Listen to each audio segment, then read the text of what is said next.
In the days of King Xerxes of Persia, the king ruled over a mighty empire. One day, he prepared a great feast for all his nobles and officials. The palace shone with gold, and wine flowed freely. Everyone celebrated with joy. But in the middle of the feast, the king called for Queen Vashti to appear before the people. "Bring Queen Vashti before him, wearing her royal crown, in order to display her beauty to the people and nobles." Esther 1:11 NIV. She refused to come. Her refusal made the king very angry. "Queen Vashti has done wrong. Her conduct will become known to all the women." Esther 1:16-17 NIV. Because of this, Vashti was removed from her position as queen. And so, the search for a new queen began. The king sent a message through the land. Let beautiful young virgins be sought for the king. Young women were to be brought to the palace so that a new queen could be chosen.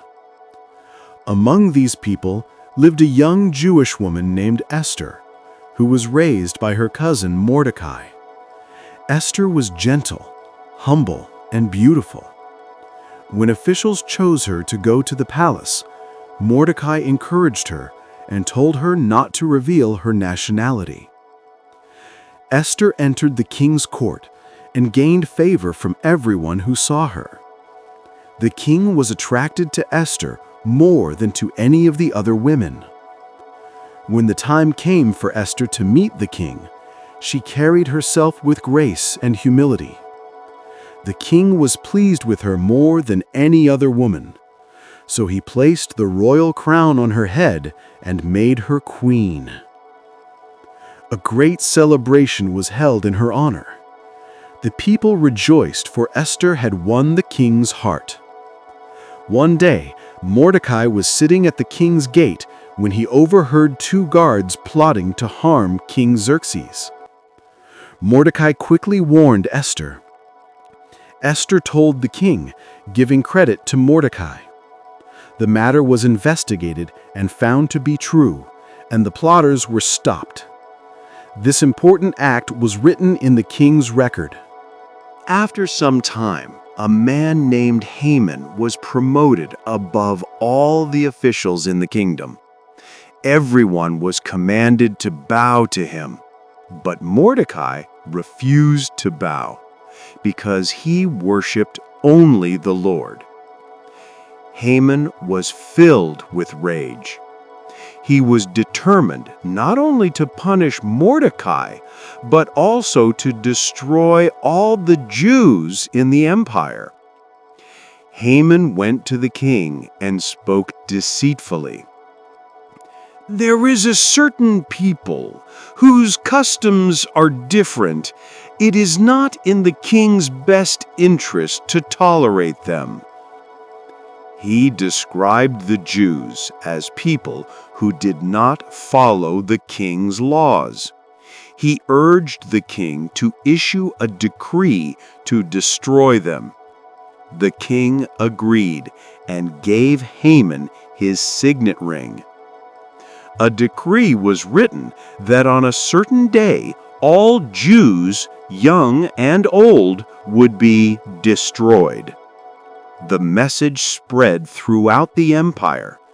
Fear filled the land.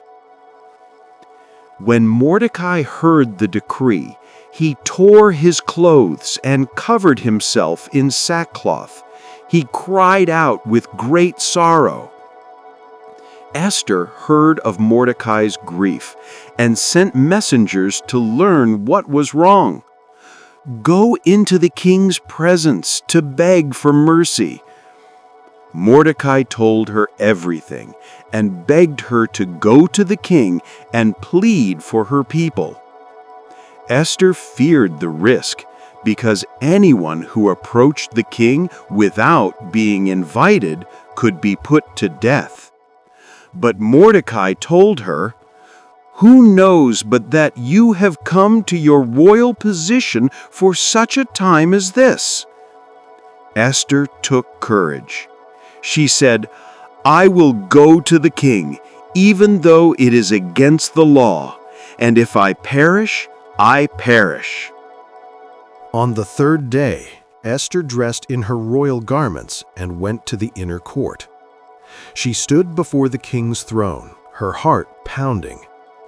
When the king saw her, he was pleased and held out his golden scepter.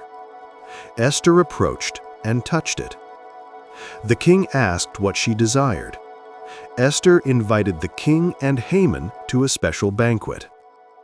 Haman left the banquet full of pride, but when he saw Mordecai at the gate refusing to bow, his joy vanished and anger filled his heart.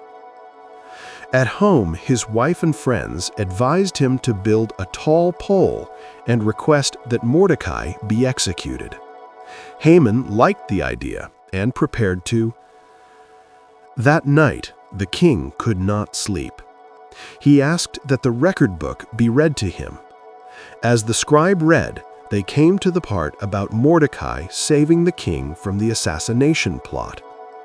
The king asked, "What honor has Mordecai received for this?" He was shocked to learn that nothing had been done. The next morning, Haman entered the court to ask for Mordecai's death. But before he could speak, the king asked him, what should be done for the man the king delights to honor?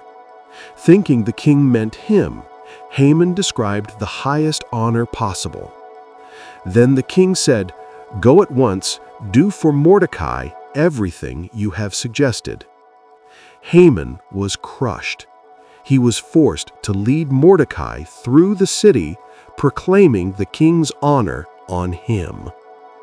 At Esther's second banquet, the king again asked what she desired. Esther finally revealed the truth. She said that her life and the lives of her people were in danger. The king was shocked and demanded to know who would dare such a thing. Esther said, "The adversary and enemy is this vile Haman." Haman trembled with fear. The king became furious and ordered that Haman be executed on the very pole he had built for Mordecai. The king gave his signet ring to Mordecai. A new decree was written allowing the Jews to defend themselves from anyone who attacked them. Great joy spread among the Jewish people. Mordecai was honored and wore royal clothing as a sign of God's favor. When the appointed day came, the Jews stood together bravely. God protected them, and they overcame their enemies. Instead of being destroyed, they were delivered. Mordecai became a greatly respected leader, second only to the king. To remember this great victory, the Jews established a celebration called Purim. It became a joyful festival of feasting, sharing gifts, and thanking God for his deliverance. And Esther, the brave queen who risked her life, was honored for generations to come.